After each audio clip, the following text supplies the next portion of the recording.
Bonsoir à toutes et à tous. Quelle joie, quel plaisir, mais surtout quelle responsabilité d'être le dernier intervenant de cette soirée, le dernier speaker de cette soirée. Un grand bravo, un grand merci aux copains, ils ont assuré. Et du coup, c'est vrai que ça met un petit peu la pression.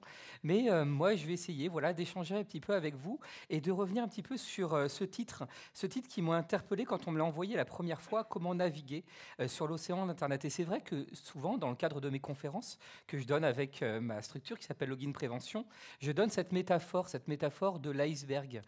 Donc un iceberg, naviguer, vous faites le lien peut-être. Je voudrais vous reparler du film, un film qui a fait beaucoup d'entrées, film de James Cameron qui s'appelle Titanic. Vous rappelez un petit peu l'histoire, je ne voudrais pas spoiler, mais ça finit mal.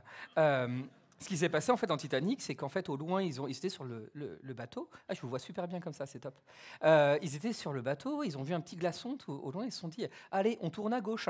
Sauf qu'en fait ils n'avaient pas compris que ce petit glaçon était en réalité un iceberg. Un iceberg, la théorie, c'est que 20% est visible à peu près, 80% étant caché sous la surface de l'eau. Alors ils tournent, sauf que ils tournent trop tard. Je fais le truc, voilà, le bateau heurte l'iceberg, une entrée d'eau se fait au niveau du bateau, le bateau coule. Et la première grosse fake news, c'est Rose.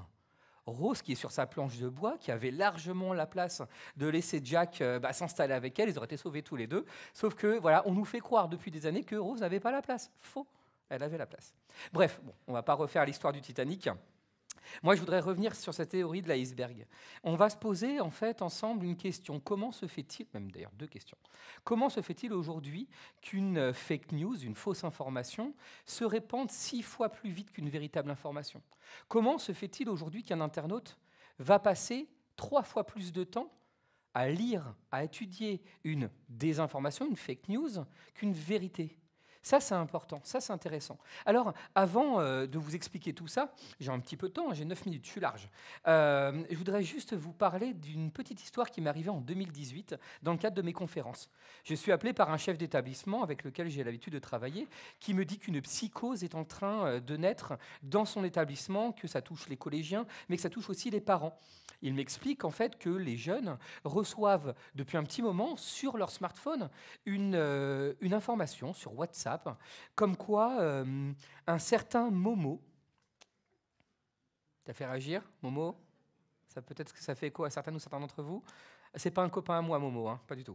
Qu'un certain Momo contacterait les jeunes pour leur demander de faire des défis. Et si les jeunes ne réalisent pas ces défis, Momo viendrait les assassiner. Alors psychose, et on peut le comprendre, psychose totale dans le collège, donc moi je vais intervenir. Juste dans le même temps, pardon, j'ai oublié de vous le dire, mais je suis contacté par des journalistes très renseignés de BFM Télé qui me disent qu'en effet, les jeunes se suicident à cause d'un challenge qui s'appellerait le Momo Challenge.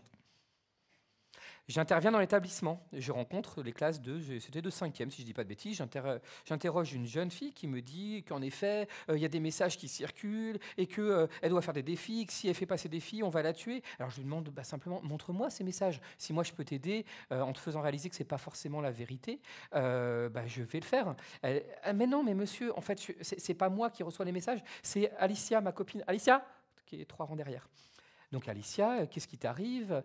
Tu reçois ces messages? Mais non, mais c'est pas moi en fait qui les reçois, mais j'ai une copine d'une autre classe qui en a reçu. Et en fait, ce petit jeu de ping-pong a duré vraiment toute la journée. Le soir, je fais une conférence de prévention pour les familles, sur les écrans, sur la gestion des réseaux sociaux, etc.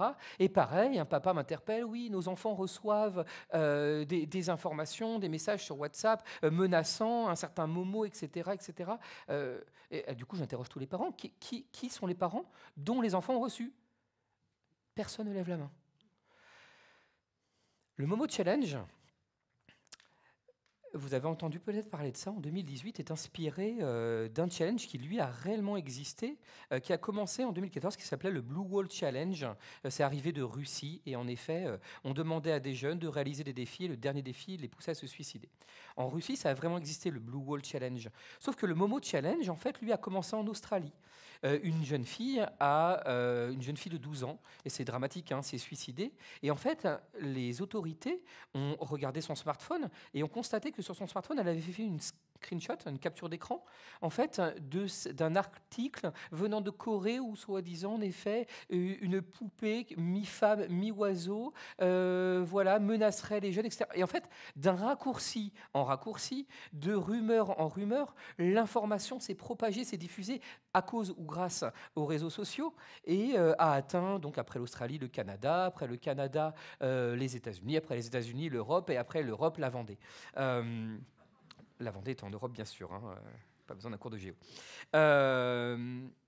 Et du coup, c'est intéressant de savoir pourquoi, aujourd'hui, les réseaux sociaux relaient ce type d'informations, au détriment, quelquefois, d'un public jeunesse, d'un public fragile.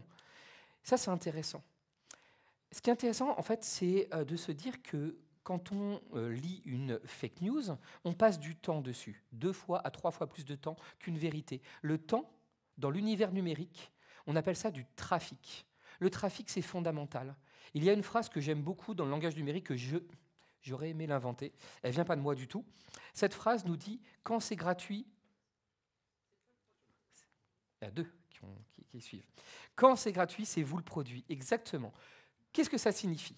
Faisons un tout petit retour dans l'histoire. Avant les années 90, Internet était un service de communication pour l'armée, etc. Dès les années 90, je vulgarise volontairement mon propos, dès les années 90, Internet s'est ouvert au grand public.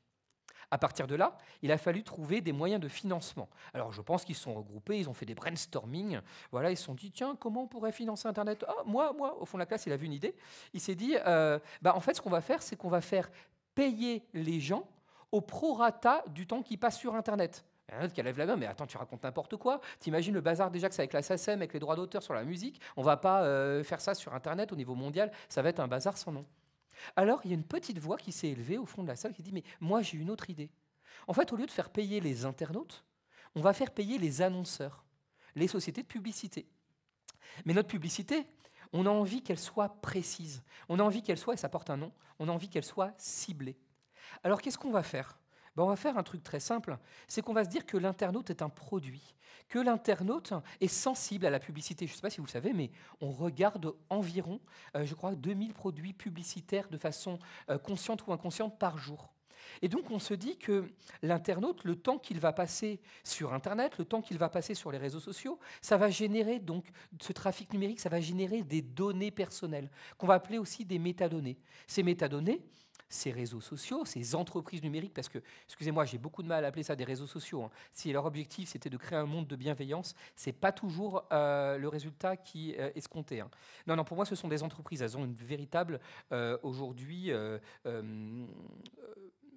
ils ont un véritable objectif, un objectif qui est économique. Et du coup, leur objectif économique, c'est de se dire, allez, le temps que l'internaute va le passer, on va nous générer, extraire des données personnelles qu'on va référencer sous forme de statistiques et envoyer à ces annonceurs.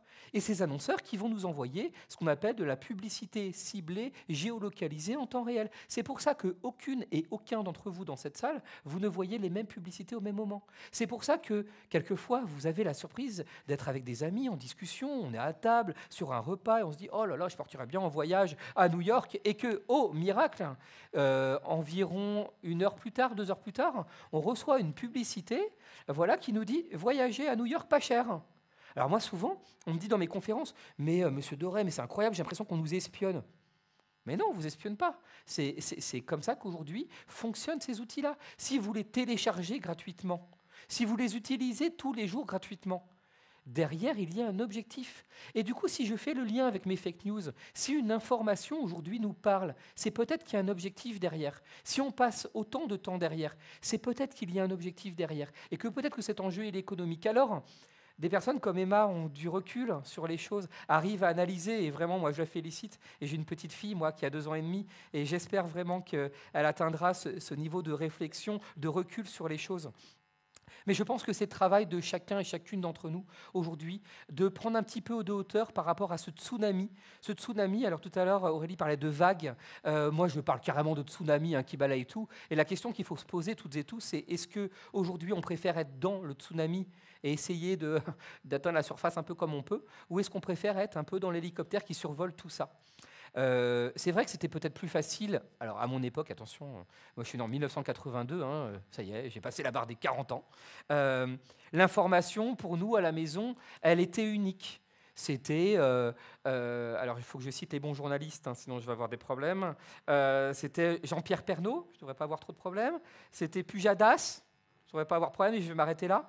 Et c'est vrai que l'information, elle était là. Aujourd'hui, on a cette possibilité de croiser, de comparer l'information. Moi, j'ai été éduqué par les médias. Je pense que ma deuxième maman était Dorothée, hein, mes meilleurs amis étaient les Chevaliers du Zodiaque. Alors, j'ai passé du temps devant la télé, énormément de temps devant la télé. Mais j'ai l'impression qu'on était à l'ère de l'information.